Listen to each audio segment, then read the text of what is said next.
temps de vous informer ici sur la chaîne de la Maman Nationale, la Maman de la Nation, CSS Télévision, canal, studio satellitaire, les reflets de tout un peuple. Nous sommes là dans le cadre de votre émission, une émission de chaque jour ici, du lundi au vendredi à partir de 11h, rediffusion 22h, 1h30 pour décrypter les grandes lignes d'actualité de mon pays. Déjà, on vous a habitué chaque mardi avec Monsieur Chris Mukendi et un co-débatteur de taille. Je m'aimerais fidéliser ces castings d'aujourd'hui. Chaque mardi, ça sera les deux personnes ici. Je suis déjà avec Monsieur Chris Mukendi qui est ici avec nous, cadre de l'AFDC de Bati Lukwebo, le président du Sénat. Vous êtes dans l'Union Sacrée, Monsieur Chris Mukendi, soyez le bienvenu. Merci très cher Delphin. Comme de coutume, désormais, donc chaque mardi, je suis chez vous pour communier avec les Congolais. En rapport avec des questions d'actualité, mais aussi des questions liées à la marche du pays. Et c'est avec beaucoup de plaisir que je réponds à votre invitation. Et je profite de votre micro pour saluer mon co-débatteur d'aujourd'hui, que j'estime beaucoup, un frère, avec qui Monsieur Jean-Pierre Bélessi a partagé plusieurs plateaux. Et je crois que les débats de ces jours sera un débat républicain au bénéfice de tous les Congolais. Merci Monsieur Chris Mukendi. De l'autre côté, nous avons la présence de Monsieur Jean-Pierre Bélessi. Vous étiez très nombreux à m'appeler par rapport à son passage de la fois passée ici. Il était vraiment très piquant. Vous m'avez exigé de le mettre aujourd'hui avec Monsieur Chris Mukendi. Il est là, il a répondu à l'invitation. Monsieur Jean-Pierre Bélessi, vous êtes cadre du PPRD, parti cher à Joseph Kabila. Soyez le bienvenu. Merci, mon cher ami Delphin, pour l'invitation. Je voudrais, en tout cas, par la même occasion que vous me donnez, saluer tous les téléspectateurs de cette grande émission, mais aussi saluer mon co-débatteur de cet avant-midi, Chris Mukendi, qui est un ami, en dépit du fait qu'il se retrouve aujourd'hui dans l'axe du mal. L'axe du mal. Exactement, parce que l'Union Sacrée, c'est l'axe du mal. C'est les bons côtés. Pas du tout. Les bons côtés de l'histoire. Pas du tout. Donc, je sais que nous sommes en politique, nous ne sommes pas des ennemis. Nous faisons un débat d'idées.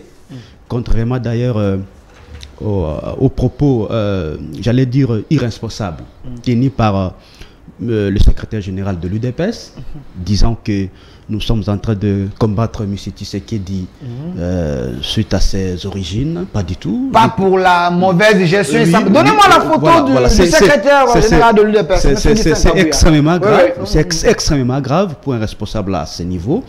De ce niveau-là, j'allais dire. Donc, nous ne combattons pas M. Tshisekedi par rapport à ses origines. Pas du tout. Nous combattons M. Tshisekedi parce qu'il est en train de mal gérer les pays.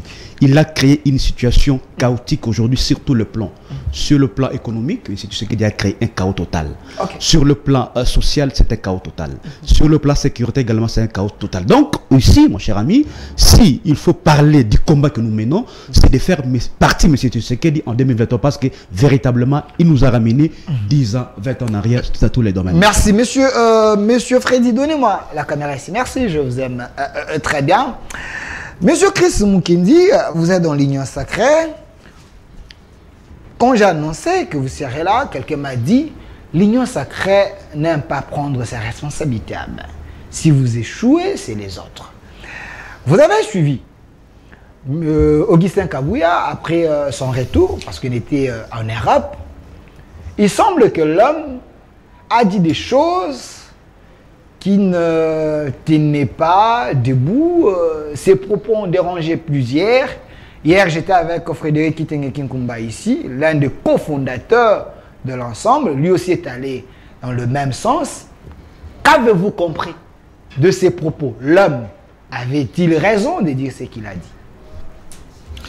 Merci beaucoup, très cher Delphin, pour la question. Mais avant d'en venir, je voudrais quand même revenir sur les salutations qu'on s'est échangées sur le plateau. Mon ami Bélessi qui m'a, en me saluant, m'a catégorisé pour dire que j'étais dans l'axe du mal. L'axe du mal. L'axe du mal. Qu'est-ce qu'on entend par l'axe du mal? Je crois que l'axe du mal, c'est cet axe qui, pendant 18 ans, a privé les Congolais d'eau. C'est ça l'axe du mal. Ok. L'axe du mal, c'est celui qui, pendant 18 ans, alors que la Constitution instaurait la gratuité de l'enseignement, à priver les enfants congolais du droit à la scolarisation gratuite et à l'allègement des parents. L'axe du mal, c'est cet axe qui a refusé de prendre en charge les enseignants, qui aujourd'hui sont pris en charge par les régimes actuels. L'axe du mal, c'est cet axe qui a présenté aux Congolais 5 chantiers pour le premier mandat et révolution de la modernité pour un second mandat qui en réalité n'était que chimère. C'est vrai ça? C'est cela l'axe du mal.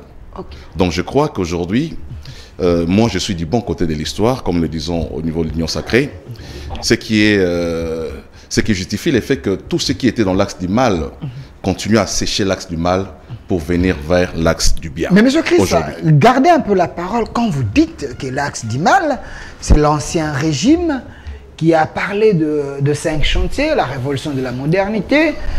J'ai reçu mon grand frère ici, qui est notre président, Jean-Marie Kassamba, qui m'a dit c'était réel, Kabila avait fait des choses. La Prévanée, sur sa chaîne, on montrait les images, il y en a tout ça c'est lui, tout ça c'est lui. Quand vous dites ça, est-ce que ce n'est pas de la mauvaise foi? Vous dites qu'on n'avait rien fait. Mais effectivement, on aura abordé la question autour de la visite du président en Chine. Okay. Vous allez vous rappeler que cet axe du mal qui voudrait nous attribuer aujourd'hui avait signé un contrat avec les entreprises chinoises pour notamment la construction des 5000 logements sociaux qui n'existaient pas. Cet axe du mal avait promis la construction des 145 centres de santé qui n'existent pas. On va entrer dedans. Mais justement, je suis en train de peindre les décors. Jean-Marie Kassamba a raison. Mais moi, les téléspectateurs qui suivent se rendent effectivement compte que ce que je suis en train de dire, c'est la vérité. Donc, quelqu'un qui a raison, mais il n'a pas dit la vérité. Il a peut-être raison. Il ne faut pas dire que Kabila n'a rien fait. Ça, c'est faux. Il a fait des choses, mais qui ne sont pas à la hauteur de ce qu'il devrait être fait. Par rapport aux propos tribalistes, si on l'a dit comme ça, les propos tribalistes de Augustin Kabouya, accusé comme ça, je n'affirme pas, vous avez suivi l'homme, est-ce vrai, ces propos pouvaient déranger? Il ne faut pas s'attarder sur les propos seuls de Augustin Kabouya. Les secrétaires de l'UDEPS. Parce que de plus en plus, il y a une grande escalade autour des questions du tribalisme dans les pays. Et je crois qu'il faut régler ces problèmes de manière globale, pas de manière sélective. Moi, je suis congolais. Et tout acte qui va dans le sens de faire la promotion du tribalisme, d'où qu'elle vienne, pas seulement du côté de l'opposition, même si ça venait du côté du pouvoir, je combattrais cette escalade-là du tribalisme. Donc, moi, j'ai dit, je ne voudrais pas ici singulariser les débats, mais je condamne les propos des uns des autres qui, aujourd'hui, s'évertuent en armes de bataille, en armes politiques. Au lieu de nous présenter des programmes, au lieu de nous présenter une alternative, ils viennent avec des discours tribaux qui divisent le Congolais, alors que dans tous les partis politiques se trouvent tous les tribus. Voilà l'incohérence des discours des politiciens. Lorsque on s'acharne sur les Baluba, on s'acharne sur le Bayaka, on s'acharne sur les Bakongo, on oublie que des partis politiques que nous mettons en place sont des partis à caractère nationaux qui intègrent tous les Congolais de tous bords. Déjà, la volonté du constituant a voulu assez que même lorsque vous procédez à la création de votre parti politique, que le membre fondateur de vos partis politiques vienne de toutes les provinces de la RDC. C'est justement pour combattre ces fléaux, parce qu'il faut reconnaître que on est un peu attaché chacun à sa tribu, mais lorsque nous commençons à exercer des fonctions d'État, nous ne sommes plus astreints aux tribus, nous devenons des hommes d'État et nous devons imprimer effectivement dans notre comportement des attitudes des hommes d'État qui mettent tous les Congolais ensemble autour d'une vision claire qui est l'émergence de notre pays. L'émergence de notre pays, vous allez revenir sur ça, mais j'aimerais... Oui, vous revenez sur ça, mais je vous relance avec cette question. Il semble que vous, les gens du PPRD, vous envenimez la situation au moment que il y a aussi un autre député, l'ancien ministre du Plan, M. Mondo Sima, qui avait aussi tenu des propos un peu du tribalisme, mais vous n'avez pas fait cette récupération. Si Kabouya se défend dans ce sens-là, mais pourquoi vous mettez Kabouya à la une? Mon cher ami Delphin, une fois de plus, merci. Mais permettez-moi tout de même de vous répondre concrètement sur cette question du tribalisme, parce qu'effectivement, nous, dans les PPRD, nous condamnons toutes les antivaleurs, d'où qu'elles proviennent. Et notamment le tribalisme qui, parlons-en clairement aujourd'hui, a pris d'une montée, j'allais dire, incroyable. C'est sous la gestion, pendant la gestion de M. Tshisekedi. Ça, c'est un constat malheureux que nous faisons, malheureusement. C'est ça la vérité. Parce que ce qui est vrai, mon cher ami, lorsque on veut condamner, ou soit lorsque nous condamnons le tribalisme, il faut que partout on tient, n'est-ce pas, ces propos-là, en tout cas qu'on condamne. Mais vous allez constater malheureusement qu'il y a aujourd'hui la politique de deux poids et deux mesures. C'est ça, exactement. C'est ce que nous ne voulons pas. Je constate malheureusement ici que lorsque ces propos à caractère tribal sont tenus du côté du pouvoir, on ne sanctionne personne. Exactement, on ne sanctionne personne. Même si ces mêmes propos sont tenus du côté opposition, il y a la célérité du traitement. C'est-à-dire on arrête tout de suite. Je pense à Ngoïmoulunda. Ngoïmoulunda a fait la prison. C'est ce que nous ne voulons pas. C'est ce que nous ne voulons pas. Nous voulons que tout le monde soit traité sur le même pied d'égalité. Il y a une journaliste qui est tout près, donc proche de l'UDPS. D'ailleurs, elle s'est dit qu'elle est proche du chef de l'État. Du Chousoy, qui dit clairement ceci, que pouvoir au Ezabiso Baluba, yo Mkongo Kangam Nokonayo, yo Moussouili Kangam Nokonayo, yo Mungala. Est-ce que ce n'est pas des fake news? Non, j'ai la vidéo, vous voulez que je vous la balance? Non, continue. Oui, j'ai ça avec moi ici. Et vous connaissez aussi que cette dame-là a tenu ce genre de propos. Mais pourquoi est-ce que cette dame-là n'a jamais fait l'objet d'une arrestation, même pas d'une interpellation? C'est ce que nous ne voulons pas, mon cher ami Delphin. Donc il faut que tout le monde ici soit traité sur le même pied d'égalité. Moi, je ne peux pas soutenir des antivaleurs. Nous, dans le PPRD, on nous prêche des valeurs. Et s'il y a aujourd'hui le tribalisme, c'est sous la gestion de M. Tshisekedi. Et M. Tshisekedi doit aussi, dans ces domaines-là, voir comment est-ce qu'il... Je l'évoque par rapport aux différentes nominations. Je ne voudrais pas d'ailleurs entrer dans les détails. Nous savons comment ça fonctionne aujourd'hui. Tenir compte de cela parce qu'il est le symbole de l'unité nationale. Il doit tenir compte de cette donne pour créer justement la cohésion nationale. C'est important.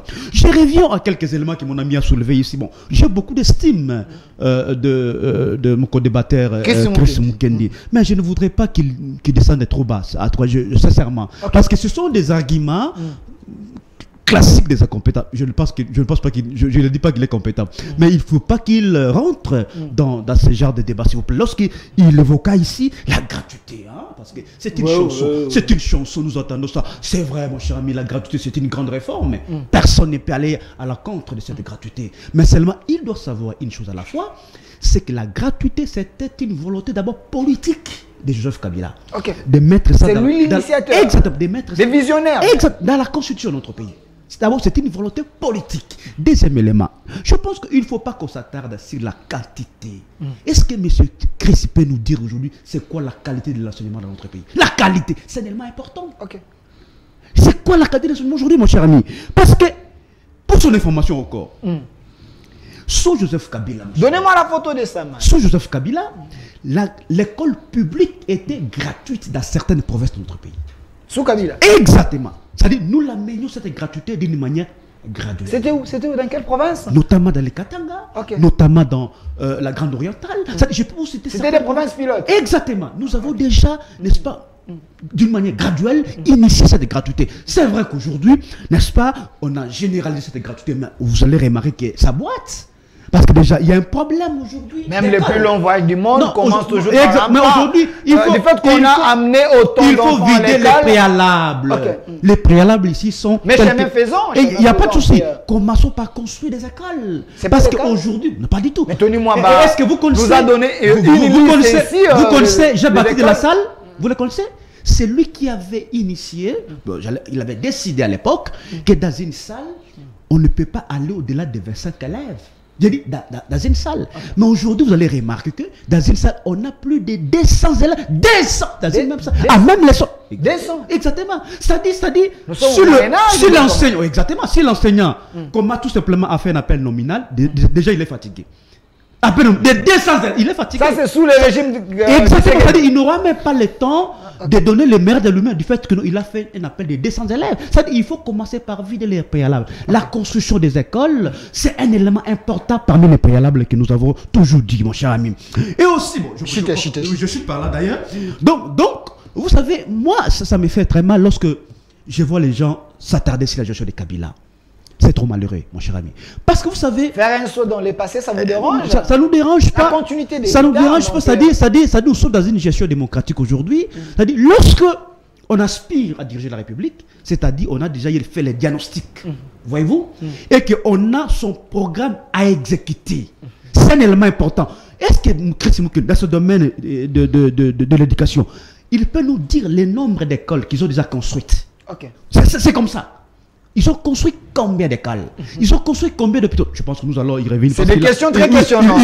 Il a évoqué ici les contrats chinois. Je pense que nous allons entrer dans les détails. Donc, voici les vraies questions. Au lieu de s'attarder sur la gestion de Kabila, 4 ans de gestion, il continue à pleurnicher. Merci. C'est-à-dire nous avons un régime de pleurnichard. Merci. C'est important, mon cher ami. Merci, monsieur Jean-Pierre Bélessi, cadre du PPRD, parti cher à Joseph Kabila. Merci. Kabange. Malgré Kabila ne parle pas, mais ses bouches parlent. Pour ne pas dire la bouche des Kabila, parce que vous êtes tellement nombreux.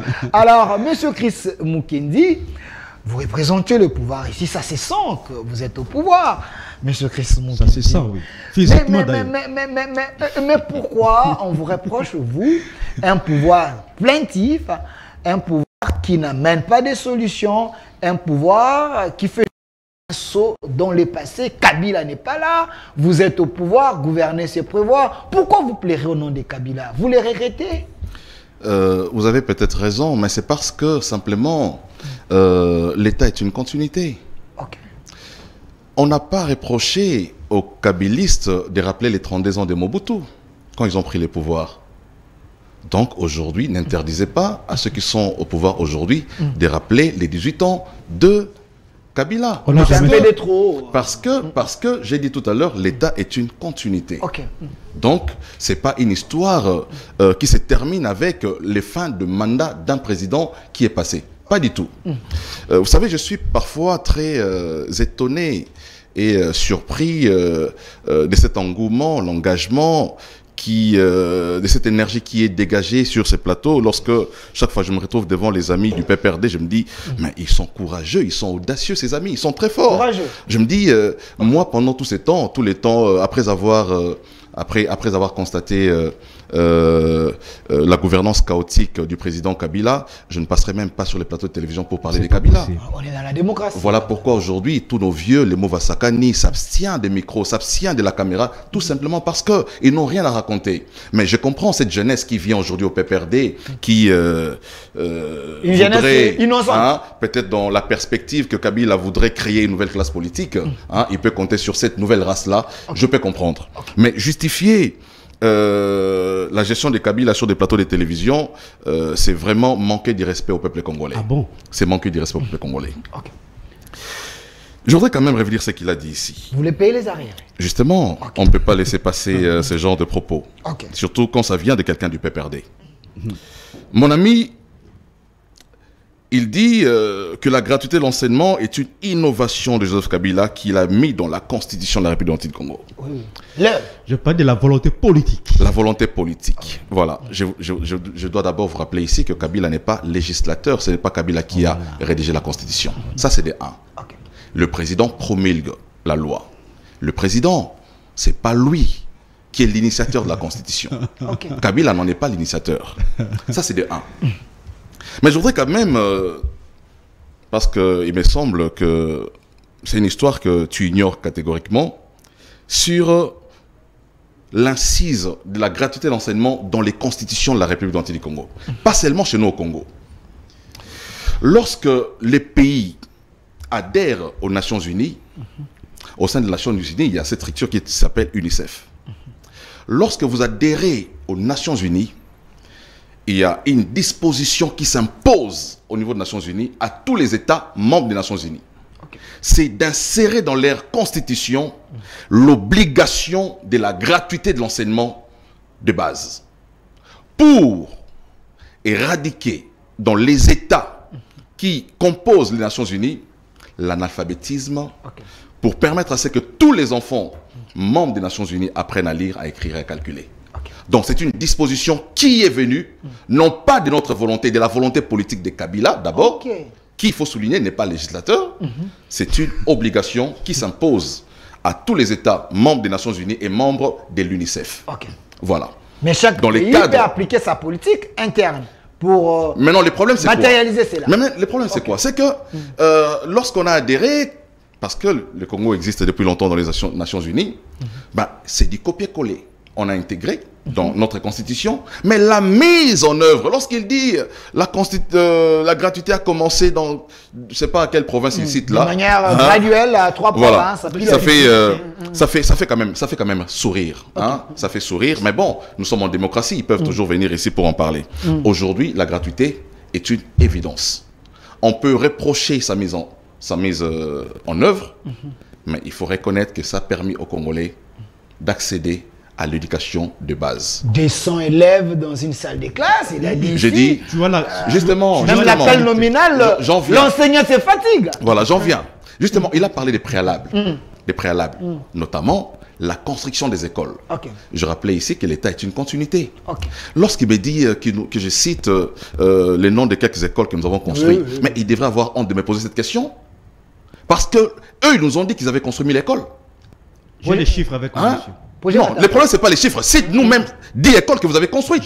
Avant que moi, je cite les 5 écoles que Tshisekedi a construites, donnez-nous par devoir de redevabilité, dites-nous, vous nous avez promis 1000 écoles. Non seulement promis, ça a été budgétisé et l'argent est sorti pour la construction de 1000 écoles à travers le pays. Par an.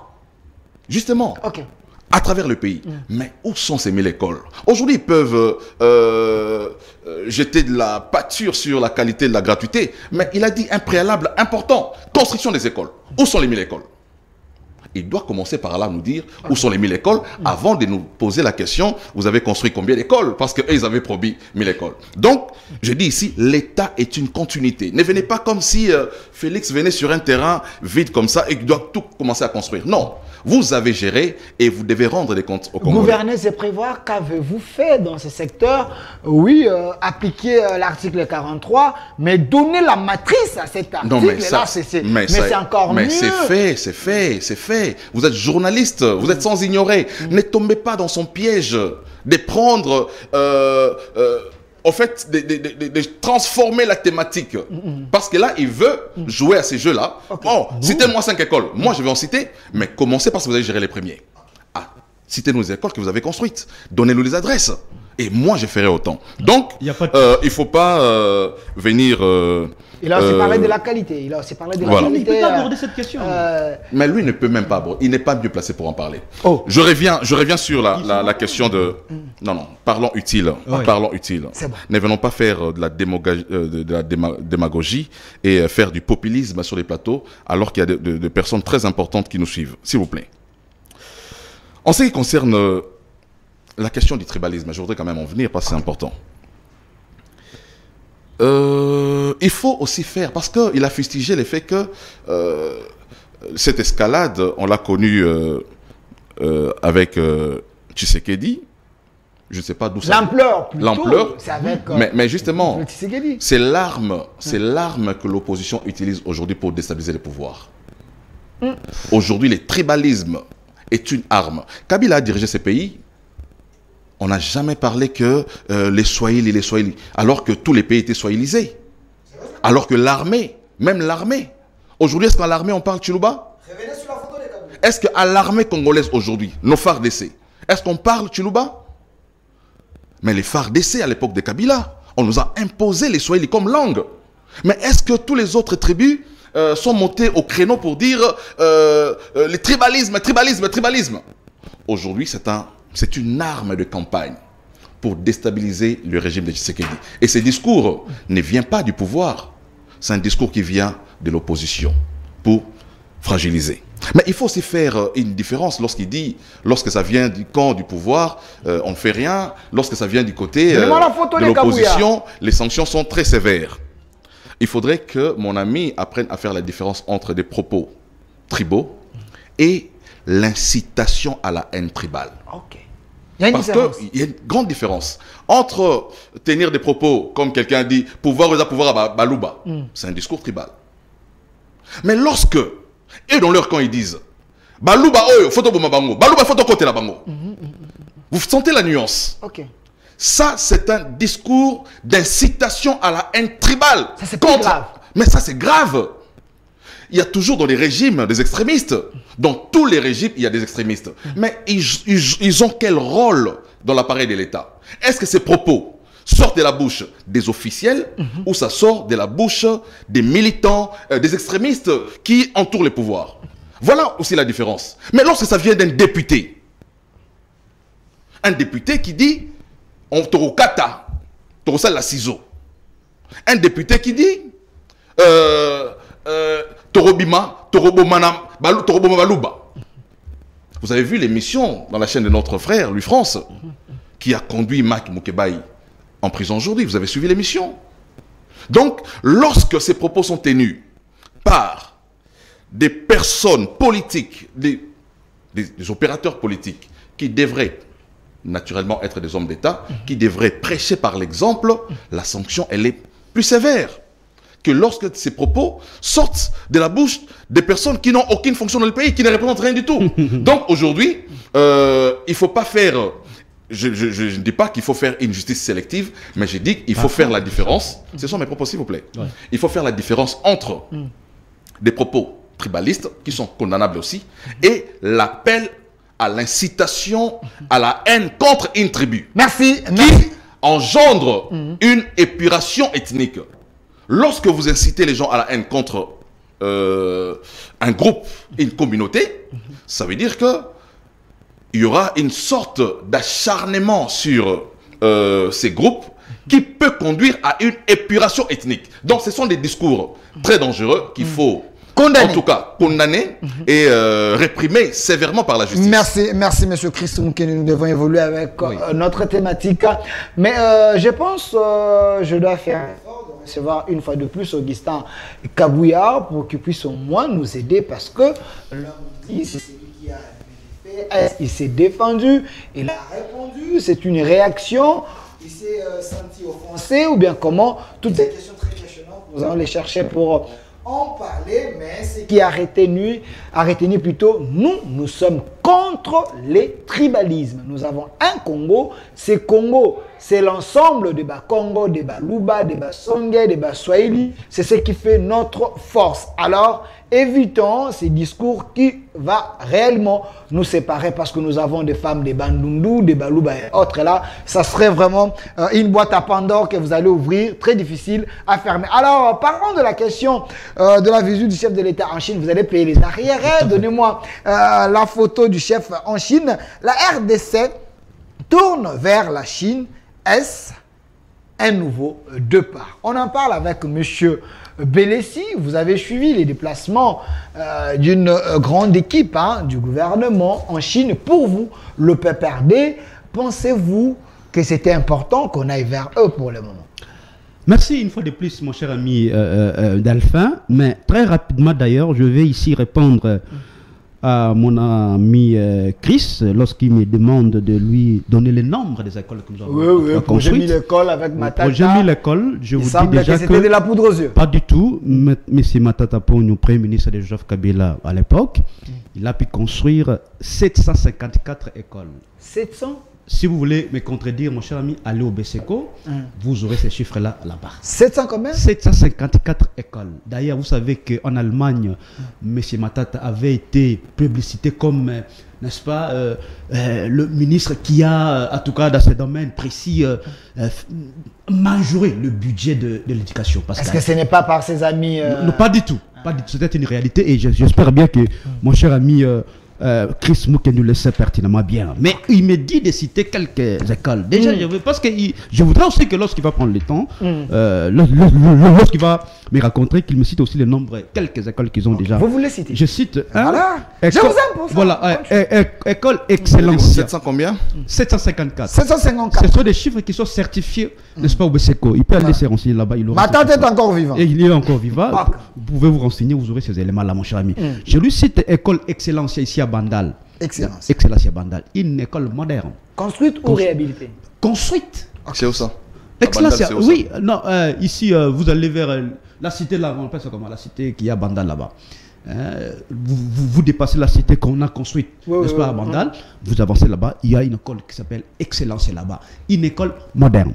Vous prenez Epé Nguringir 1, n'est-ce pas, sur l'avenue Nguringir, dans la commune de Nguringir, Epé Nguringir 1 et Epé Nguringir 2. Ce sont des écoles modernes construites par... Ça fait déjà 3. Exactement. Non, 2. École Espoir. Voilà. Mais je vous donne des références, monsieur. Soyez Non, il a dit ça fait 3, j'ai dit ça fait 2. non, non, la cité. ça fait 3. Non, ça fait 3. Epengurnir 1 et Epengurnir 2. Ça fait 3 écoles déjà. Mais ça fait une même école. EP1 et EP2, c'est la même école. Non, Non, mais c'est la même école. Non, S'il vous plaît, il faut le laisser continuer. Non, continuez. Il a agité, voyez. Continuez. Bon, donc, mais aussi école Espoir. Je peux vous citer beaucoup. Ça, c'est l'ensemble. Espoir. Oui. 3 sur 754. Continuez quand même. Même 10. Donnez-nous même 10. Mais sinon, je vais perdre beaucoup de temps. On a beaucoup de choses à dire là-dessus. Mais sinon, si vous voulez ces chiffres-là, allez au BCK, vous aurez ces éléments-là, mon cher ami. C'est important. Mais aussi, Chris, je pense que à un moment donné, vous devez évoluer avec votre discours. Parce qu'à tout moment, vous voyez Kabila partout. C'est pourquoi je pense que je vous ai dit l'autre fois ici. C'est l'ombre du régime. Exactement. C'est-à-dire, je n'ai jamais compris, mon cher ami Delphin, cette rengaine négationniste, parce que je crois que je l'avais déjà dit ça ici, qui consiste à vouloir minimiser tout ce que Kabila fait pendant 18 ans. C'est extrêmement grave. Parce qu'il parle ici du principe de la continuité de l'État. On dit à la taille. Est-ce que nous pouvons faire une étude comparative d'abord, tout simplement, des conditions dans lesquelles Joseph Kabila avait le pouvoir et les conditions dans lesquelles il a laissé? Joseph Kabila a trouvé une situation de non-État. Non-État. Non-État. L'État n'existait pas. Mais il a laissé un État républicain. Je dis bien républicain. Même avant son départ, Ekofo a dit ne faites pas les jeux de l'Union sacrée.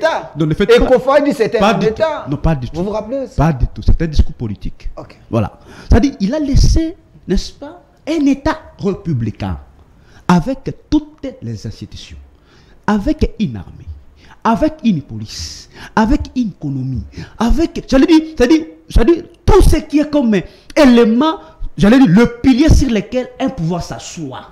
Joseph Kabila a laissé ça. Chose qu'il n'avait pas trouvé.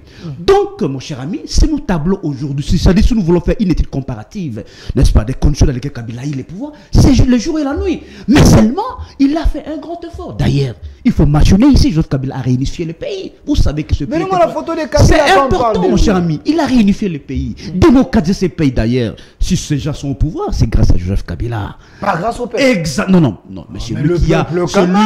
C'est lui qui a mis en place, je dirais, la vraie et la réelle démocratie, d'ailleurs, aujourd'hui couronnée par les passages civilisés du pouvoir. C'est-à-dire ces gens doivent être reconnaissants à Joseph Kabila. Parce que n'eût été Kabila, ces pays, c'est-à-dire, ils ne seraient pas au pouvoir. Je dis, ils ne seraient pas au pouvoir. Ils savent ce que je dis. Okay. Mon cher ami, je reviens à la question importante que vous venez de poser ici. Le chef de l'État RDC tourne vers la Chine. Tourne vers la Chine. Un nouveau départ. Voilà. Déjà, mon cher ami, M. Tshisekedi a fait le tour du monde. A fait le tour du monde pendant 4 ans. Et je vous informe ici qu'il a effectué plus de 350 voyages.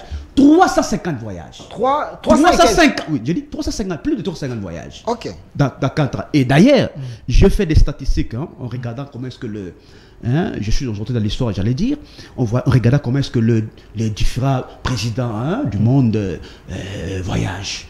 Depuis que cette planète existe, mon cher ami Delphin, il n'y a aucun président au monde qui n'a pu voyager dans 4 ans comme M. Tshisekedi. Aucun.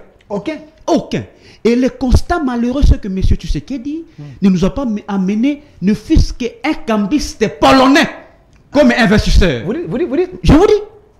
Il ne nous a même pas amené un cambiste polonais comme investisseur. Plus de 350 quelques voyages. Voilà. Je ne dirais même pas les dividendes économiques suite à ces différents voyages. Je ne le dirais même pas. Et aujourd'hui, M. Tshisekedi revient à l'évidence. Parce que vous savez très bien que ce régime avait diabolisé totalement la Chine. Diabolisé totalement la Chine. Diabolisé même les contrats chinois. La Sycomine, vous savez. Parce que, je pense que c'est une question encore importante de le préciser ici, que ces contrats chinois C'était un contrat très très bénéfique pour notre pays. Du siècle. Du siècle. Un contrat, je dis bien très très bénéfique. D'ailleurs, déjà, les contextes dans lesquels nous avons signé ces contrats, c'était un contexte très difficile. C'était en 2008. Hein. En 2006, 2008. 2007-2008, oui. Avril 2008. Oui, il n'y a pas de souci. Déjà, vous savez que la GECAMIN avait une dette de plus ou moins 14 milliards. La GECAMIN. Et nous avons fait le tour du monde pour chercher des investisseurs. Il n'y a aucun qui a accepté d'aller venir investir dans ces conditions-là. Ce sont les Chinois. Et j'entends ici mon ami évoquer, ce sont des entreprises chinoises. En droit, ça existe, mon cher ami. On parle de partenariat public et privé. Ça existe. Ce n'est pas de la nouveauté. Ça s'est fait à travers le monde, mon cher ami. Et ces contrats, mon cher ami, étaient évalués à 6 milliards de dollars. Okay. Il y a eu 3 milliards comme fonds d'investissement et 3 milliards comme fonds de construction pour la construction des infrastructures.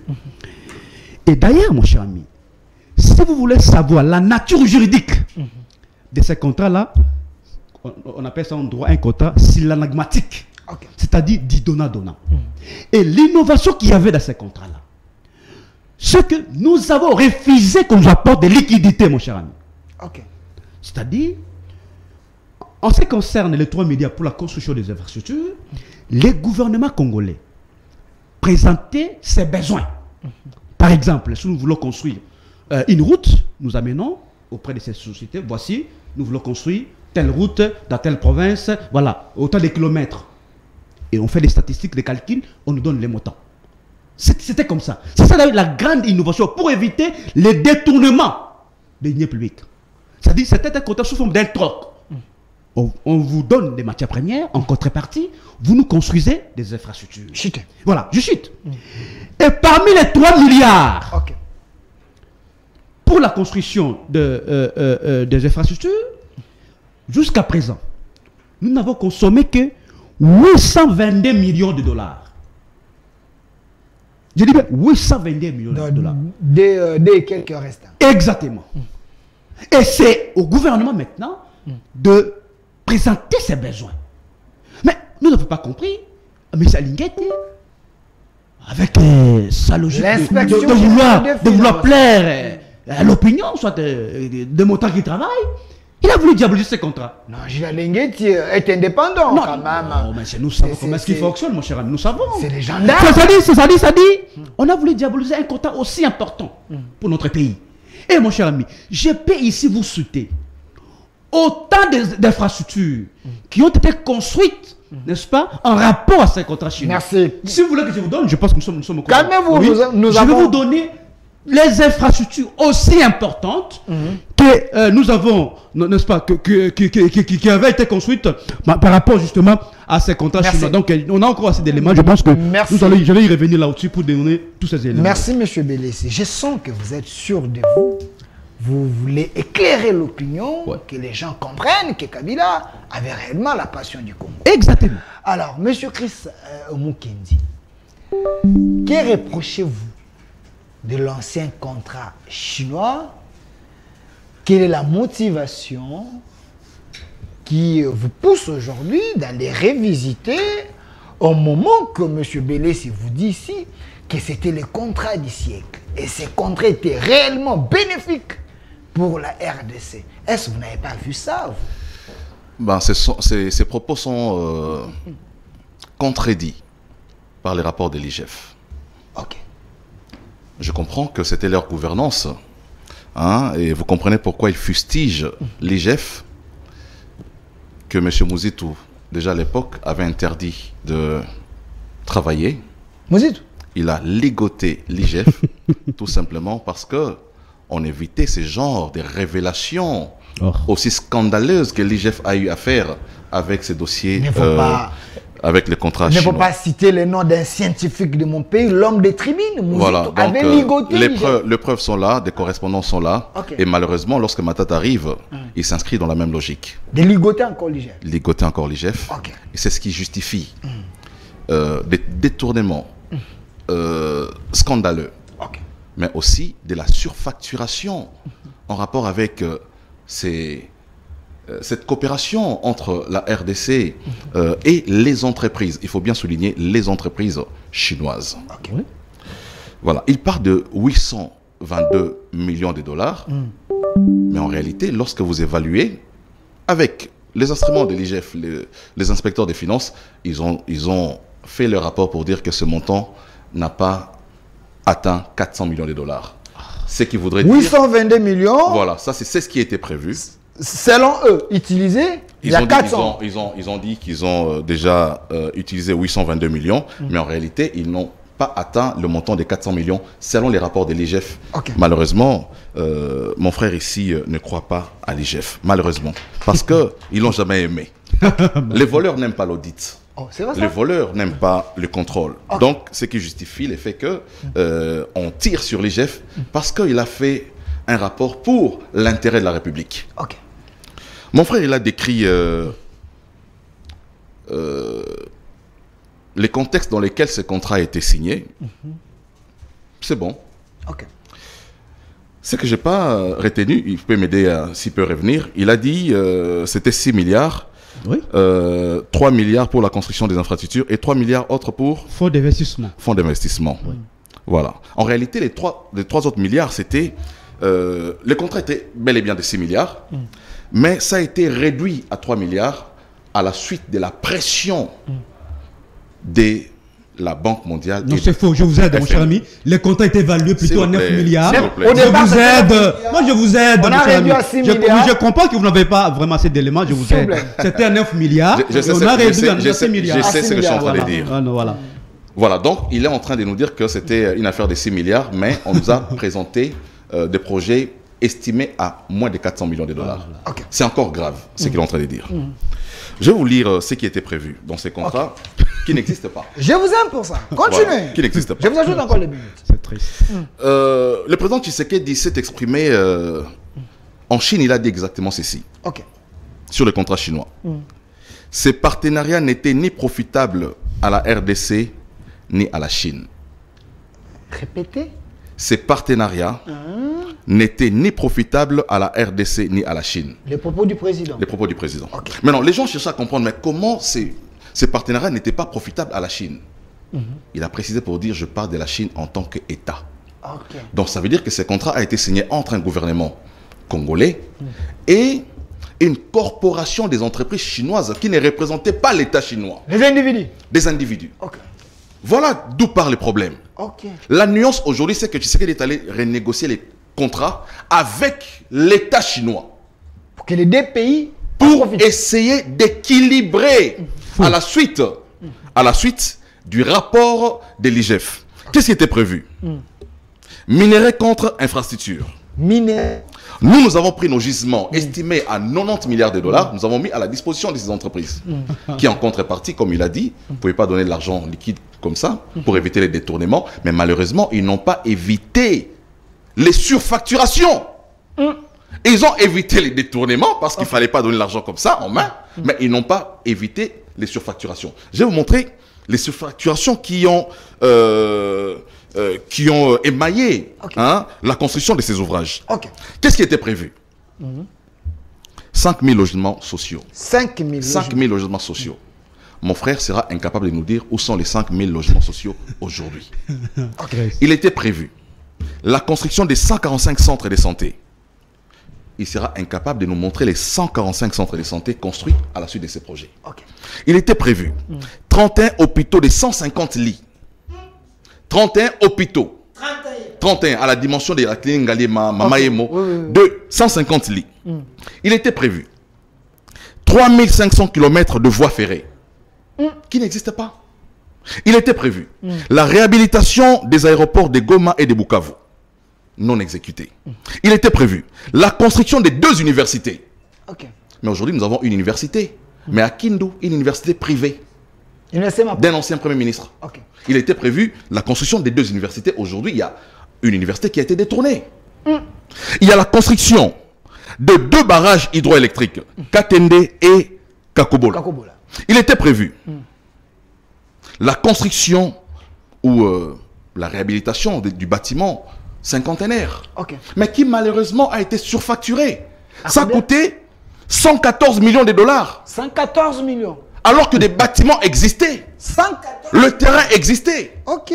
Mais on a sorti 114 millions de dollars pour la réhabilitation de l'hôpital du cinquantenaire. Il était prévu la construction du tronçon Pont Kasavubu, Palais du Peuple. Pont Kasavubu jusqu'au Palais du Peuple. 24 millions de dollars, moins de 2 km. 24 millions de dollars, moins de 2 km. Il était prévu la construction du tronçon Sendwe Pont Kasavubu, moins d'1 kilomètre, 5 millions de dollars. Boulevard du 30 juin, 45 millions de dollars. Triomphal, 36 millions de dollars. Stade de Goma, 10 millions de dollars. Demandez là aux amis de Goma, ces stades-là n'existent pas. Demandez. Non mais vous aurez votre temps. Je veux vous donner. Hein? Vous aurez votre temps. Vous voulez pas que la vérité soit révélée? Non, non, allez-y. Il était prévu. Le stade de Boudia, 10 millions de dollars, n'existe pas. Stade de Bukavu, 10 millions. Voilà. Et lorsqu'ils font tous ces calculs, ils disent 822 millions, mais les rapports de l'IGF attestent qu'il y a de la surfacturation et ils ont dépensé au total moins de 400 millions. Merci. Ce qui justifie aujourd'hui la présence du président de la République en Chine pour essayer de renégocier ces contrats pour faire profiter la République du Congo. Donc aujourd'hui, les chefs de l'État se trouvent en Chine dans le cadre d'une coopération économique et commerciale pour faire gagner non seulement à la RDC, mais aussi à la République de la Chine. Merci. Il faut se rappeler, avant de finir, que les entreprises chinoises avaient accepté, par les biais de leur ambassadeur, de payer à la RDC 500 millions de dollars. Payé. Si les rapports, justement, il va se souvenir, si les rapports de l'IGF étaient faux, la Chine n'allait pas s'engager à verser à la RDC 500 millions de dollars. Merci. Ce qui veut dire que le travail qui a été fait par l'IGF est un travail au profit des Congolais pour l'intérêt de la RDC. Merci, M.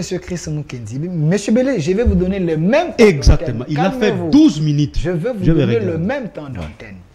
Mais j'ai pris beaucoup pour M. Gilles Alengeti. J'ai pris beaucoup pour l'IGF. Si réellement les gens pouvaient prier pour que l'IGF continue à faire bien son travail, la RDC va sortir dans les gouffres. Parce que, en écoutant ces montants colossaux qui font peur, Monsieur Belé, si j'aimerais que vous puissiez les rencontrer dans les fonds. Exactement. S'il vous plaît, le peuple vous regarde. Tout à fait. APJ au peuple de GG. Tout à fait. Vous avez un avenir à protéger. Exact. Qu'est-ce qui est faux dans ce qu'il a dit? Merci.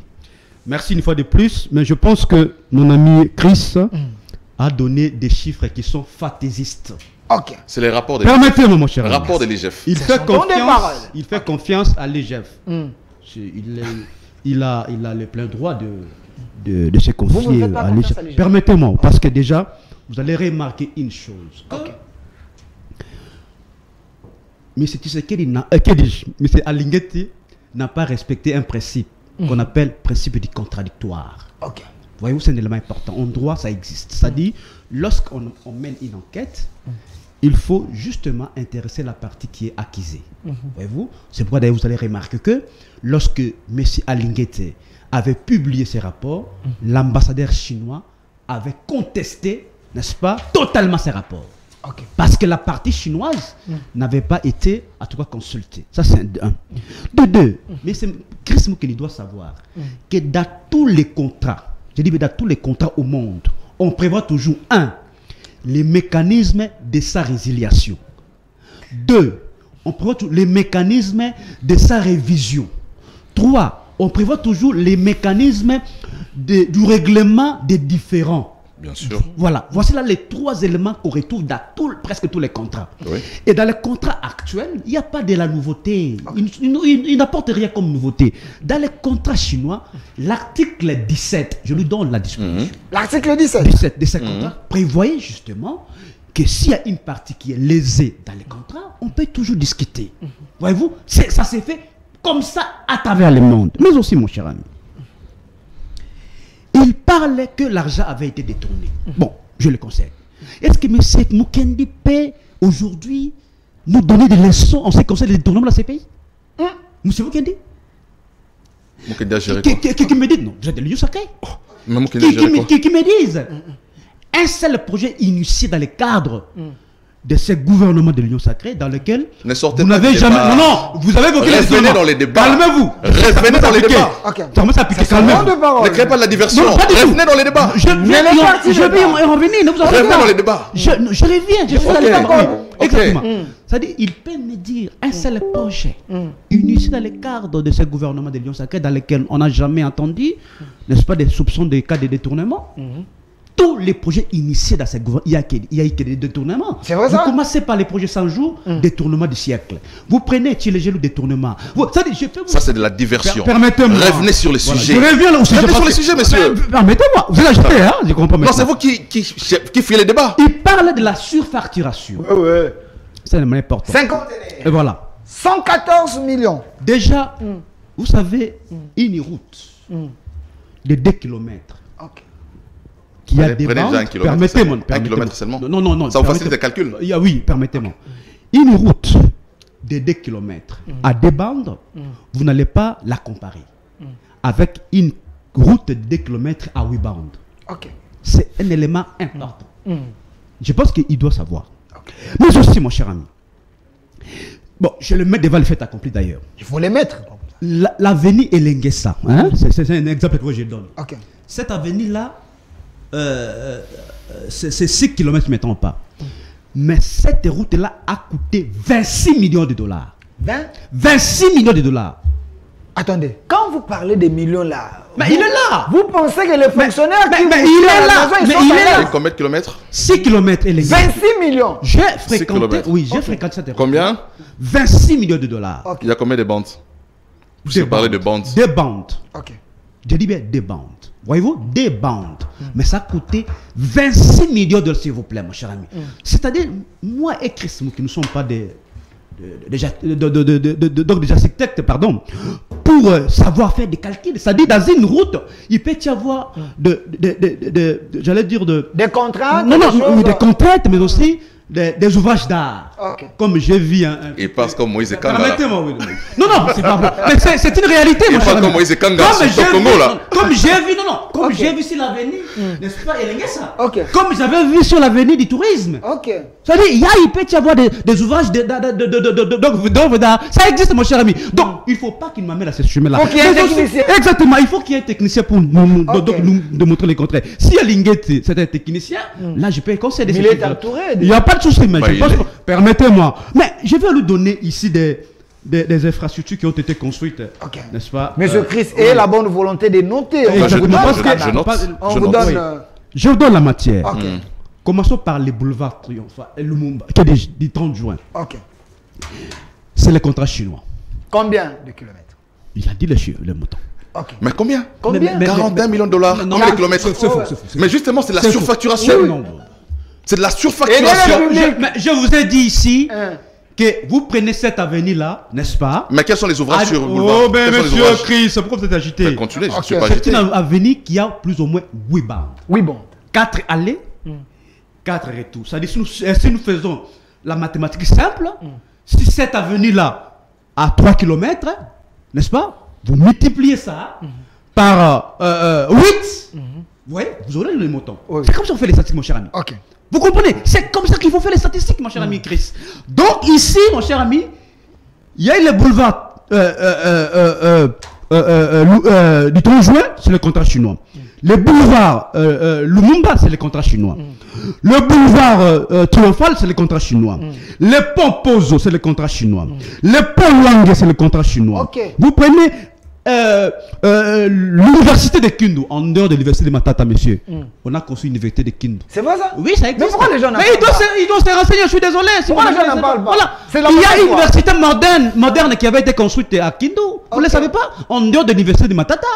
Université moderne à Kindu. Mais aussi, mon cher ami. Il faut en parler aussi. Oui, hein. Il faut pas hôpital avoir du la mauvaise cinquantenaire de foi. Kisangani. Ok. C'est le contrat chinois. Ok. Vous prenez hôpital du cinquantenaire, c'est le contrat chinois. C'est-à-dire, je peux ici vous citer. Avenue Tourisme. Il ne faut pas oublier les contrats chinois. Donc, je peux vous citer ici, n'est-ce pas, des ouvrages, des infrastructures qui avaient été construits, ouvrages et infrastructures, n'est-ce pas, sous le régime de Kabila, en rapport justement à ces contrats. Mais c'est à travers la République. Okay. C'est à travers la République, ce n'est pas seulement ici, je donne un échantillon de Kinshasa. Mais à travers la République, il y a eu plusieurs infrastructures qui avaient été construites, n'est-ce pas, en rapport à ces contrats de Chinois. La vraie question ici, mon cher ami, c'est que est-ce qu'on peut débattre sur l'exécution de ces contrats?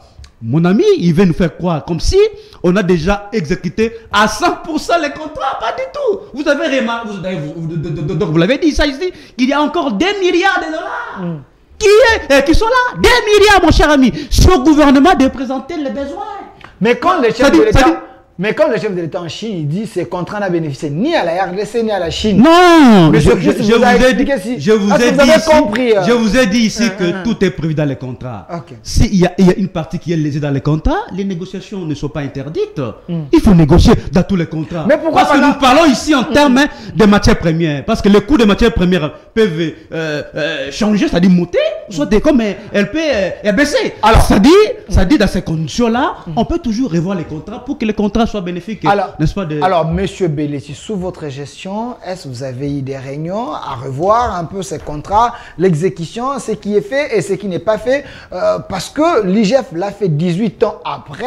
C'est comme si c'était un groupe d'amis, tout était bon au moment que les gens pleuraient. Non, mon cher ami, déjà il faut préciser ici que la production proprement dite a commencé en 2018. Est-ce que vous le savez? Pourquoi? C'est parce qu'il avait fallu d'abord installer l'entreprise. Pardon? Bien sûr, vous le savez. Depuis 2008. Oui, ces entreprises nous ont prêté de l'argent anticipativement, j'allais dire.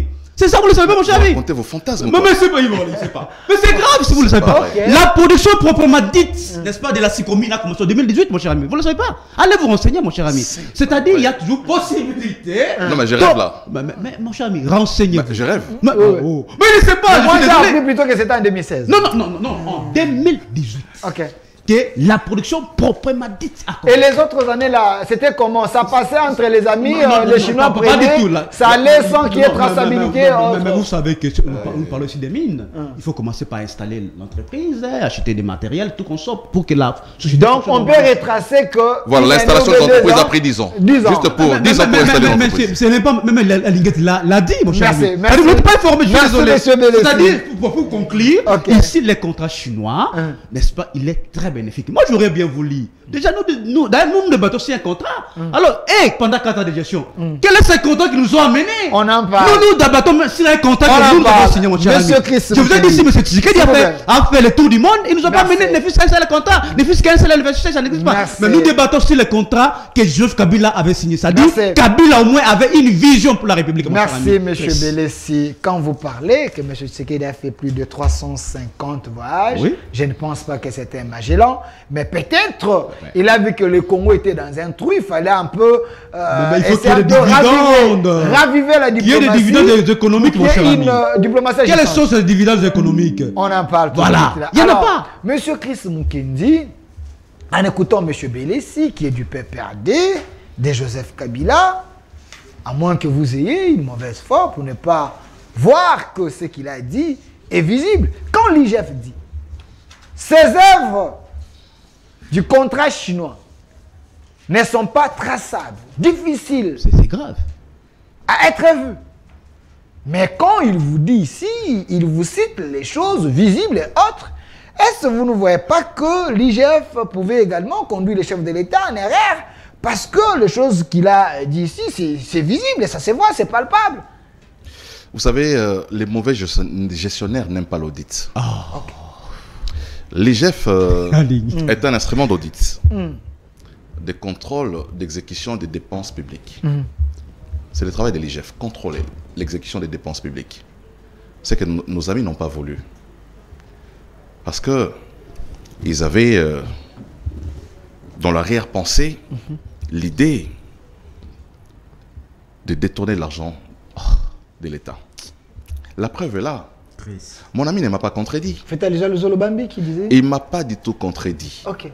Il m'a plutôt complété. C'est vrai ça? Il sait pour monnaie ici pour vous aider. Mais seulement, il n'est pas entré dans les détails de la surfacturation de ces projets. Oh non. Ok. lorsque vous pouvez vous imaginer dans votre intelligence, monsieur Belessi, que la réhabilitation de l'hôpital 51R coûte 114 millions de dollars, même s'il faut défendre votre camp. Est-ce que vous parlez, est-ce que vous savez qu'il y a aussi des matériels sophistiqués? C'est 100 ans de parole. L'équipement. C'est 100 ans de parole. Je vous rappelle d'abord que ces bâtiments existaient déjà. Non, pas d'équipement, des matériels. Non, je vous informe que le bâtiment là, peut-être que vous êtes, je ne sais pas, Monsieur Belessi, est-ce qu'il peut terminer? Il a dérangé aussi pendant. Est-ce qu'il peut terminer? Je ne sais pas si vous êtes arrivé à Kinshasa en quelle année ou si vous êtes Je suis né à Kinshasa. J'ai grandi ici, monsieur Christ. Vous n'allez pas m'intimider là-haut. Puisque vous êtes né à Kinshasa, vous avez certainement l'information que le bâtiment là existait depuis. Vous avez cette information. Ce n'est pas un bâtiment construit. C'est un bâtiment que vous avez hérité et vous avez réfectionné pour installer l'hôpital. Donc, vous ne pouvez pas justifier que cette construction ou réhabilitation puisse prendre 114 millions de dollars, même si les bâtiments est équipés. Pas du tout. Est-ce que vous vous rappelez encore ici que le bâtiment construit sur le boulevard qui abrite le gouvernement, qui est pratiquement... Hôtel du gouvernement. Hôtel du gouvernement, qui est un bâtiment du même standing que le bâtiment Crown Tower qui est sur Batetela, qui a coûté 9 millions de dollars. Curieusement, les bâtiments intelligents coûtent 41 millions de dollars à l'État congolais. Des 9 sans parking souterrain, alors que le bâtiment qui est sur Batetela a coûté 9 millions de dollars avec parking souterrain. Et le bâtiment dit intelligent coûte 41 millions de dollars, pardon, sans parking souterrain. Donc voilà autant des œuvres qui ont été exécutées pendant ces projets. Mais ce n'est pas le cas des 5 chantiers, monsieur. On a mis de la levure dans les projets pour faire gonfler l'argent qui sera décaissé. Et donc, saigner la caisse publique. Aujourd'hui, il y a un rapport de l'IGF. Moi, je ne suis pas là pour contester les rapports de l'IGF. Je comprends qu'ils contestent les rapports de l'IGF parce que ces rapports exposent leur malversation financière. C'est tout à fait normal qu'ils puissent chercher par plusieurs astuces à contredire ces rapports, même s'il n'a aucune technicité en la matière. Il y a une question ici du public qui dit, est-ce que vous pouvez nous dire ce que vous avez amené? Parce que mais c'est ça. Parce que c'est important au lieu de revenir sur ce que Kabila avait fait. Vous avez fait quel contrat avez-vous amené? Vous savez, nous ne sommes pas, puisqu'il dit que ce contrat-là a été, les contrats chinois, c'est échelonné sur autant d'années, puisqu'il a dit, j'ai dit ici que l'État est une continuité et que les projets sont les projets de la République. Le problème, ce n'est pas les projets. Le problème, c'est que gagnent les Congolais derrière les projets. Que gagne? Parce que le projet, il y en a autant. Il y a les projets des 100 jours. Il y a les projets de construction, les projets des 145 territoires. Il y a plusieurs projets dans le pays. Mais il faut... au-delà des projets cosmétiques. Les projets existent toujours. Mais au-delà du projet... que gagnent les Congolais? Parce que les projets, il y en a autant. Félix a exécuté beaucoup, a lancé beaucoup de projets dans le pays. Mais moi, je ne suis pas dans cette démarche cosmétique que ces projets avaient commencé avec Kabila, ces projets ont commencé avec Tshisekedi. Je suis dans les retombées des projets. Et là, nous étions en train d'examiner un rapport de l'IGF qui étale noir sur blanc comment nous avons été bernés et comment les gens ont mis de l'argent dans leur... Vous avez suivi Moïse Kanga qui réagissait à ces contrats. Il aurait fallu pour lui de ne pas faire cette sortie médiatique. Vous avez suivi les DG de l'entreprise des grands travaux, de l'agence des grands travaux, qui étaient ridicules sur les plateaux de Top Congo. Donc, j'ai dit ici, on peut beau vouloir justifier les détournements, on peut beau vouloir chercher à justifier la surfacturation, mais les preuves sont évidentes. Merci. Donc aujourd'hui, la présence du chef de l'État en Chine va dans le sens de renégocier, non pas avec des entreprises, mais avec l'État pour l'intérêt non seulement du peuple congolais, mais aussi l'intérêt du peuple chinois. Merci, monsieur Chris Amukene. Nous devons aller à un autre sujet, mais quand... les gens pensent que vous vous plaignez sur l'ancien régime. Vous devez également avoir vos projets à vous parce que gouverner, c'est prévoir. Mais espérons que ces déplacements de notre gouvernement en Chine, il y aura vraiment des retombées parce qu'il y a une volonté politique manifeste du chef de l'État de bien faire, les choses. Souhaitons que cela soit le cas. Alors, du côté Régie, parlons de la deuxième thématique, processus électoral en RDC en 2023. Qu'est-ce qu'il faut faire pour avoir les élections apaisées? Il y a ceux qui pensent que le régime Tshisekedi est en train de planifier des choses pour qu'il y ait des élections chaotiques. J'ouvre la question avec Monsieur Belessi. Donnez-moi l'image de notre Parlement. J'aimerais bien qu'on en parle. Monsieur Belessi, qu'est-ce que fait que certains députés du FCC, PPRD, vous n'êtes pas content avec ce qui se passe? Surtout, il semble que vous ne voulez pas qu'il y ait les élections. Vous bloquez tout. Non, pas du tout, mon cher ami Delphin. J'avais voulu revenir une fois de plus sur ce que mon co-débatteur a dit ici, mais je pense que faute de temps, je m'en passe. Okay. Mais revenons à la question électorale, soit la question des élections. Mon cher ami Delphin, je vais une fois de plus vous réitérer ici la position officielle du FCC. Le FCC ne partira pas. Le FCC existe toujours? Mais ça existe, mon cher ami. Ok. Ne partira pas avec aux élections. Avec qui? Parce qu'apparemment, c'est comme si l'Union sacrée a déjà récupéré tout le monde. Le FCC existe. Non, mon cher ami, vous savez... Avec Tchibala est toujours là? Oui, bien sûr. Vous savez, l'Union sacrée, c'est un conglomérat d'opportunistes et d'affairistes. C'est vrai ça? C'est ça la vérité. Les Mende, les Loumanou, les pourquoi d'ailleurs nous devons faire la promotion des valeurs. Okay. Voyez-vous? Parce qu'on ne peut pas comprendre cette transhumance. Et pourtant, si vous posez à mon ami Chris Mukendi ici, c'est quoi la vision réelle de l'Union sacrée, il serait incapable de vous le dire. Mais aussi, lorsque vous dites c'est quoi les programmes de l'Union sacrée, il ne vous le dira pas. C'est-à-dire, les gens se sont réunis sans un programme. Vous allez trouver dans l'Union sacrée les socialistes, les capitalistes, c'est-à-dire démocrates. C'est-à-dire un fourre-tout en fait, sans vision, sans programme. Okay. C'est pourquoi vous remarquez ça t'attend de l'Union sacrée. Déjà, il y a la guerre de leadership au sein de l'Union sacrée. Donc c'est un faux débat, mon cher. Quand vous avez peur des élections, non, le PPRD, le FCC. Vous savez, je vais ici vous préciser en disant que le FCC, le PPRD est prêt pour les élections de 2023. Okay. C'est un élément important. Mais seulement une précision d'état ici, nous ne voulons pas des élections, n'est-ce pas, qui sont déjà jouées en avance.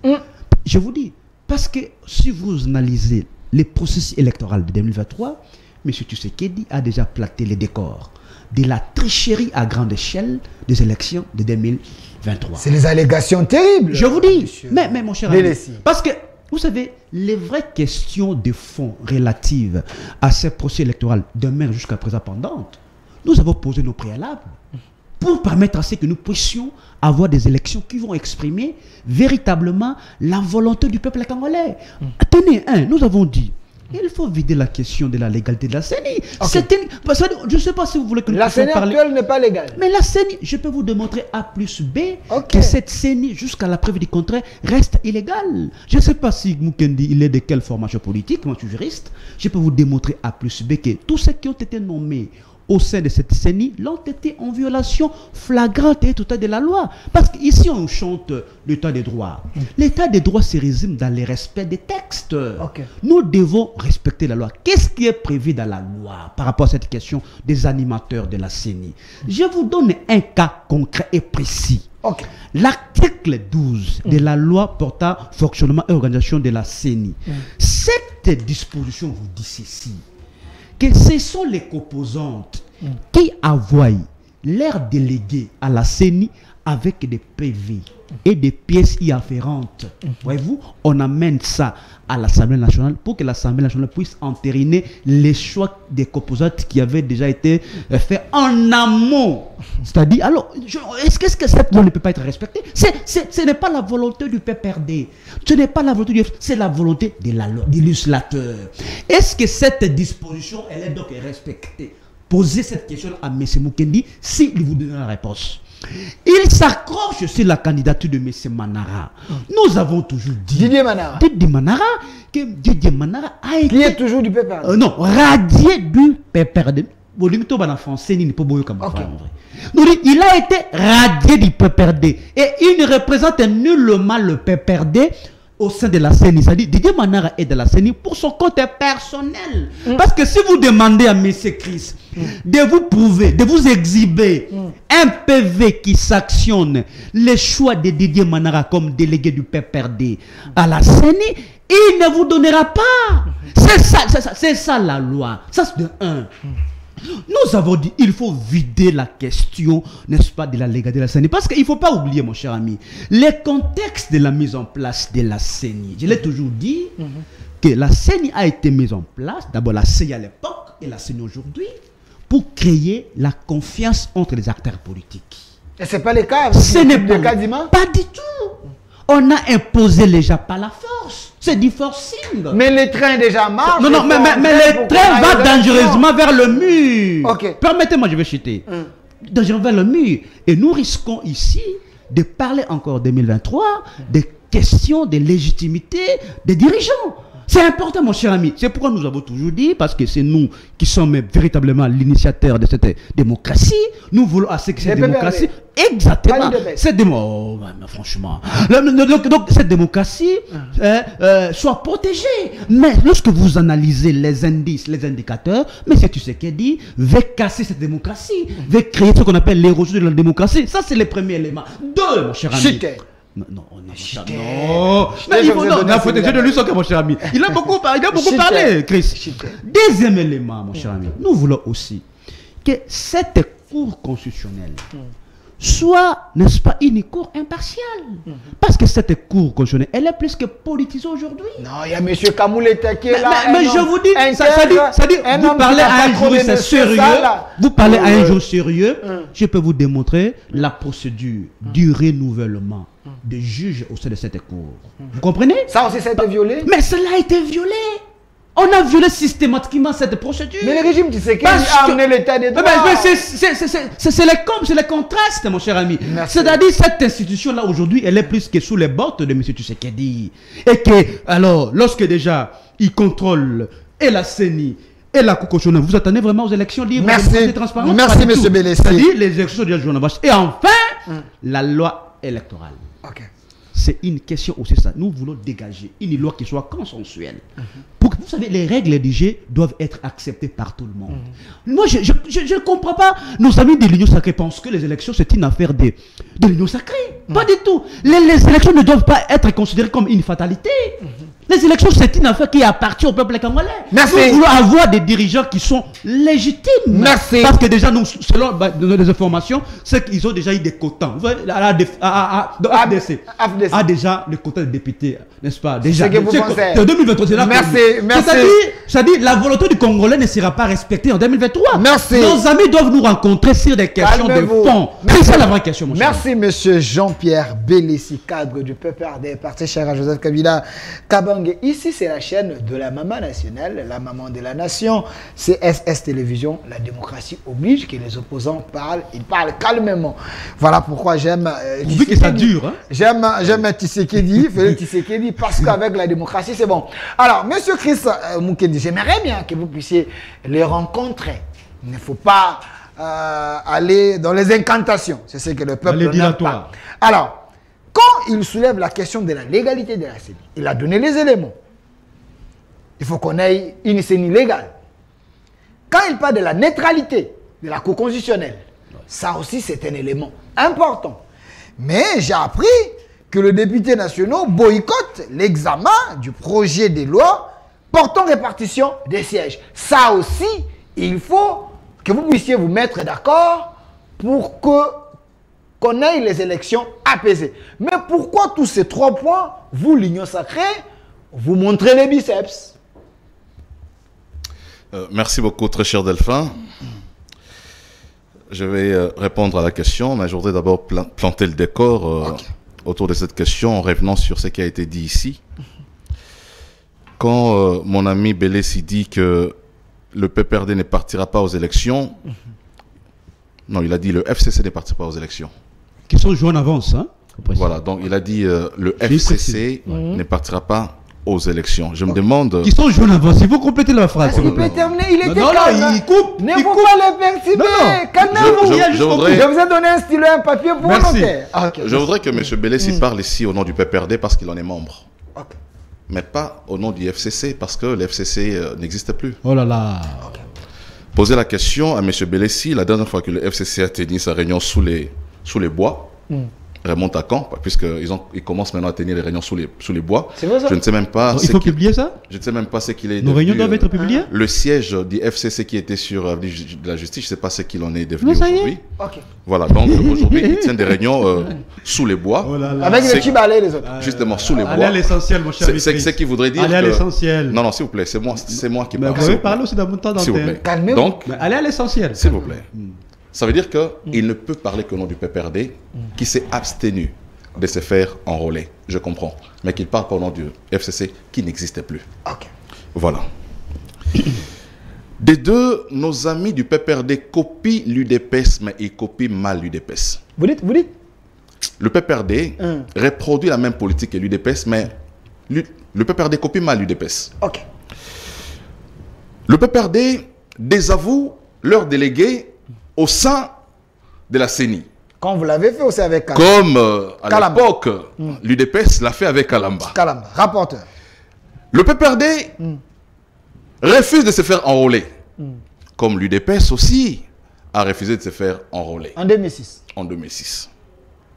Donc pratiquement, ils sont en train de copier la même politique que l'UDPS, mais ils copient mal l'UDPS.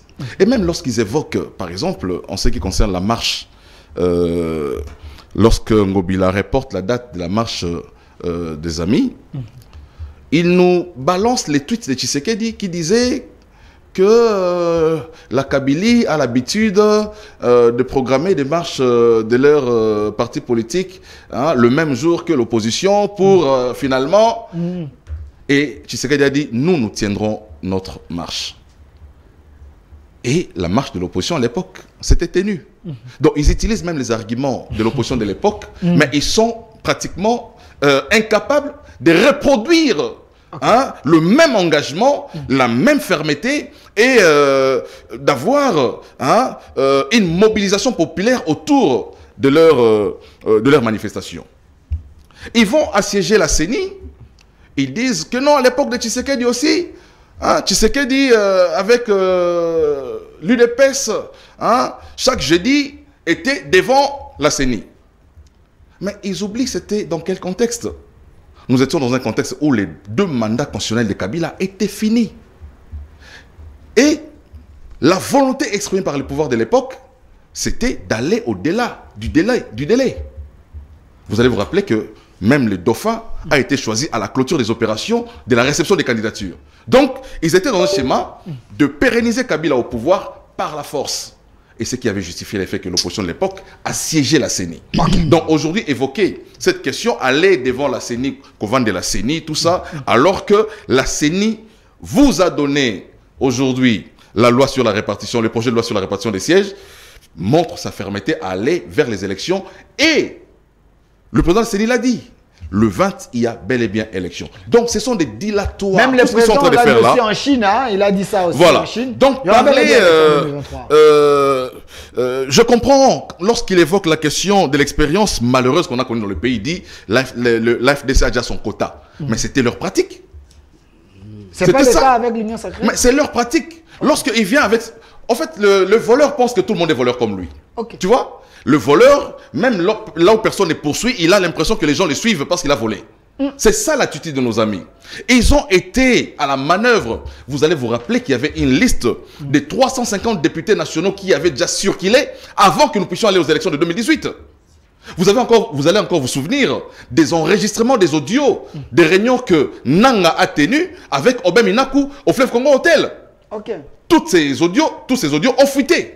Donc, ils pensent que la même politique machiavélique du PPRD qu'ils avaient imprimée à l'époque avec la CENI, ils pensent que Tshisekedi, l'Union sacrée, va reproduire la même chose. Il y avait encore un audio qui disait notre cours constitutionnel. Voilà. Donc, je me rappelle de tout ça. Ne venez pas reproduire votre politique sur les plateaux de télévision. Donc, Tshisekedi et Kabila, c'est 2 personnalités différentes et 2 modes de gouvernance. En ce qui concerne les boycotts, vous savez... On connaît les boycotts à l'Assemblée nationale, ça ne sera pas la première fois.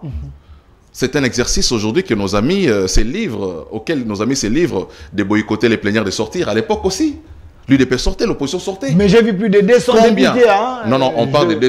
Il n'était pas décent. J'ai vu plus de 200. L'image que j'ai vue là... Oui. On a écrit 200 dans les messages. Ouais, mais comptez-le. Comptez-le, ils ne sont pas décents. C'est pour donner de l'importance. Pour vous... Non, aujourd'hui, la majorité... l'opposition est ce qu'elle est, elle ne représente pas 200 députés à la salle. Okay. Mais il faut revenir un peu au boycott. C'est un boycott, c'est un mode de pression. Mais l'objectif du boycott, c'était quoi? Parce que la plupart des gens ne comprennent pas. Ce qu'ils ont fait là, c'est simplement une diversion politique. Ils ont demandé un huis clos au président de l'Assemblée nationale qui n'a pas accordé le huis clos. Parce qu'il voulait aborder des questions financières. Il semblerait qu'ils connaissent un léger retard à la suite de leur paiement de quelques collations à l'Assemblée nationale. Ils ont voulu à ce que Mosso décrète un huis clos et Mosso n'a pas voulu décréter le huis clos. C'est ça la motivation? C'est ça la motivation. La cause de leur C'est la cause de leur sortie de la salle du boycott. Mais c'est bizarre. Donc, on ne peut pas boycotter, on ne peut pas boycotter. Vous savez l'opposition de l'époque, vous savez l'opposition de l'époque, boycotter une loi, un projet avant les votes. Mais eux, ils n'ont pas encore examiné le projet. Comment on peut boycotter un projet qui n'est pas encore examiné? Parce que c'est inscrit, c'est aujourd'hui que ces projets seraient examinés. Dans l'ordre du jour, on dit examen et adoption. Ça veut dire qu'il faut d'abord que ces projets soient examinés. Il n'y a pas eu d'examen, il n'y a pas eu de vote, et il faut vous boycotter. Donc la raison principale, c'est celle-là. Je vous informe que c'est pour des raisons d'argent que les gens ont quitté la salle. Ce n'est pas pour l'intérêt des Congolais, comme ils sont en train de le dire sur leurs vidéos. J'ai vu autant de députés.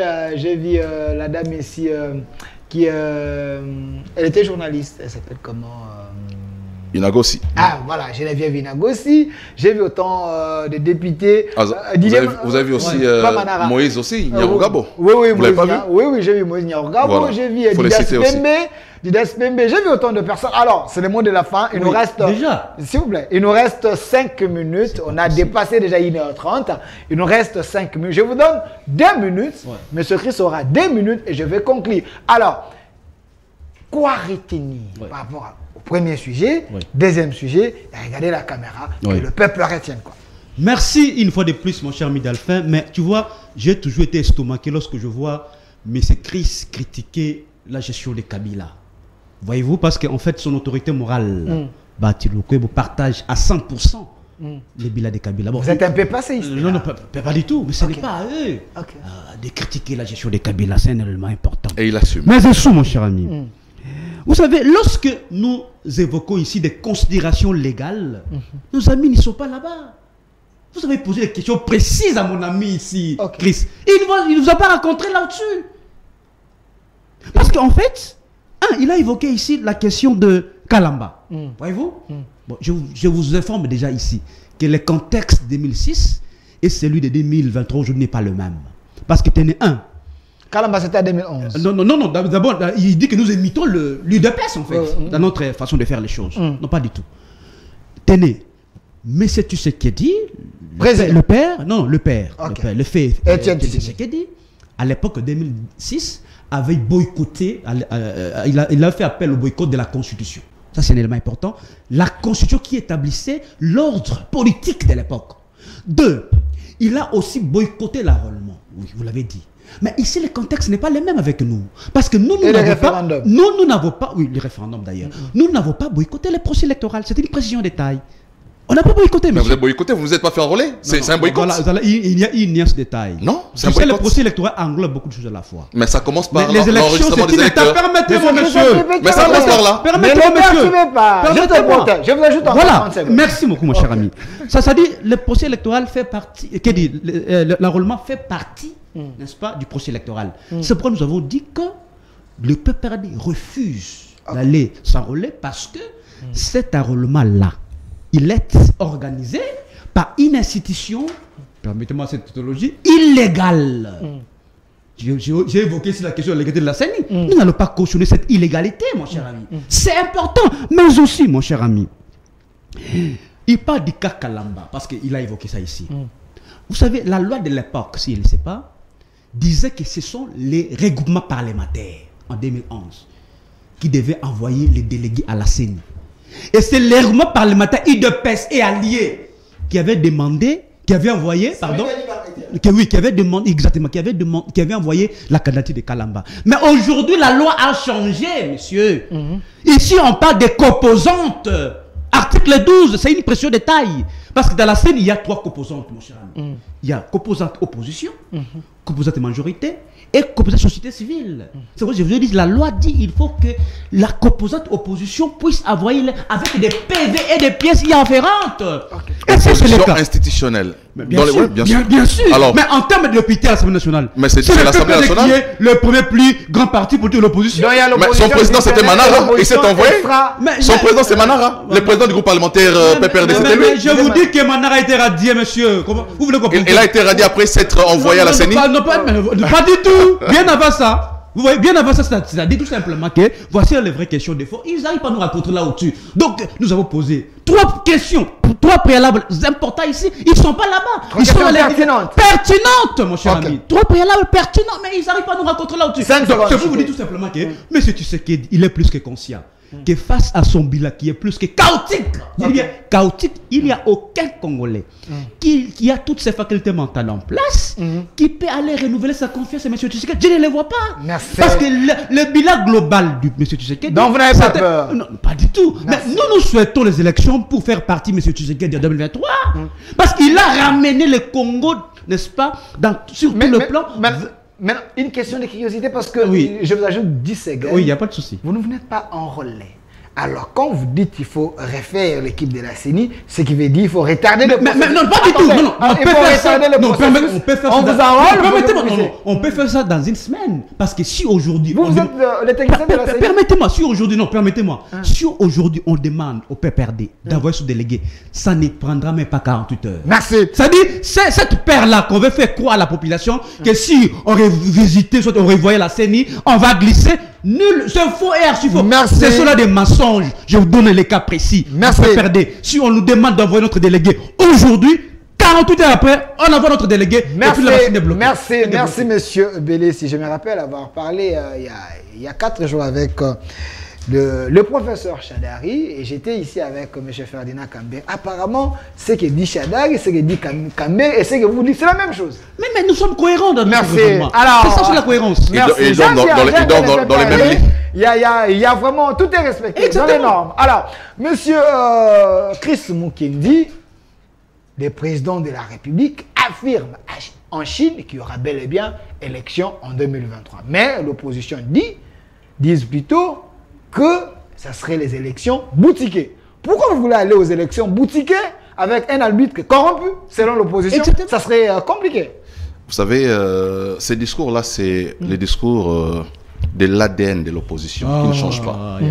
Voilà, comme je disais, ils copient l'UDPS, mais ils copient mal. Tout ce qu'ils sont en train de reproduire comme des perroquets sont des propos qu'ils ont entendus de l'UDPS de l'époque. Les mêmes propos, ils les reproduisent. Ils ont enregistré ce que l'UDPS avait dit et ils reproduisent. Et ils font la même chose, le boycott dans des assemblées nationales, le boycott, tout ça, tout ce que l'UDPS faisait, c'est ce qu'ils sont en train de reproduire. Voilà, j'ai dit, ils les copient malheureusement mal. Mais lorsqu'il dit, ils sont prêts pour les élections, tout ça, mais avec quel candidat d'abord? Le PPRD, quel candidat? Mais Chadari est là. Parce que le professeur Chadari la question... c'est leur problème interne. Non, pourquoi vous voulez connaître les candidats? Vous voulez les débaucher? C'est un questionnement. Sur le plan constitutionnel, ça qui vous dit ça? Qui vous dit ça? Il faut même pas accorder. Qui vous dit ça? Qui vous dit ça? Je vais vous démontrer après ici que Kabila a tous ses droits civils et politiques. Il peut revenir. C'est son temps de parole qui termine. Ça c'est un débat qu'on peut tenir à Kingakati. Mais faisons ce débat-là si vous voulez bien. Pas sur un plateau sérieux. Non, faisons ce débat-là. Je ne tiendrai jamais ce genre de débat-là. Tu es prêt pour ça? Jamais. Évitez-nous, non, évitez-nous. C'est les débats de personnes. Invitez-nous. C'est les débats de personnes limitées intellectuellement et qui n'ont aucune capacité à pouvoir gérer les pays, qui s'approchent à la personne qui est frappée d'incompatibilité constitutionnelle. Voilà. C'est ce monde de la femme, monsieur Bélessi. Ne le perturbez pas. Voilà, je clôture. Je te protège. Je clôture. Vous savez, la conséquence logique, lorsque vous boycottez les processus d'enrôlement, parce que pour eux, le processus d'enrôlement, le processus électoral, c'est pas seulement l'enrôlement, mais c'est là que ça commence. ça veut dire que leurs candidats ne se sont pas fait enrôler. Ça veut dire que si c'est un parti qui est suivi, où la population... Vous voulez que nous puissions cautionner l'illégalité? Si la population s'identifie... Nous sommes des légalistes, monsieur. Ils ont une population qui ne s'est pas fait enrôler parce qu'ils ont donné les mots d'ordre. La conséquence logique, c'est quoi? C'est que le PPRD ne peut pas contester les résultats des élections de 2023. Voilà. Parce qu'elle ne s'est pas fait enrôler. Et la population qui aurait voté pour eux, s'ils avaient présenté un candidat, n'ira pas aux élections avec eux. Donc ça veut dire qu'aujourd'hui, les Congolais qui vont voter sont ceux qui accompagnent le président de la République et ceux qui croient au processus électoral et ceux qui ont montré qu'ils étaient réellement... Donc le PPRD est déjà déclassé. Donc vous privatisez les élections. Il faut dire aujourd'hui que l'option levée par le PPRD est une option pour aller dans une contestation malheureusement qui n'aura aucun effet parce que ils ne se sont pas fait enrôler, ils ne seront pas candidats et le processus va aller sans eux. Nous sommes des légalistes. Nous voulons le respect de la loi. Les combats que le PPRD mène, les combats que le FCC mène, c'est celui du respect de la loi et de la Constitution, monsieur. Merci également. Rencontrez-nous sur des propositions légales. Qui est cadre du PPRD, parti cher. Merci, mon cher ami. Merci. Mais M. Christ dit Kabila ne peut pas revenir parce qu'il est frappé par la constitutionnalité. Mais il n'est pas juriste, ce monsieur. Restez fidèles. Il n'est pas juriste. S'il était juriste, on devrait débattre sur la chaîne de la Maman Nationale. Invitez-nous alors. Invitez-nous alors pour débattre de cette question-là. Débattons sur cette question-là.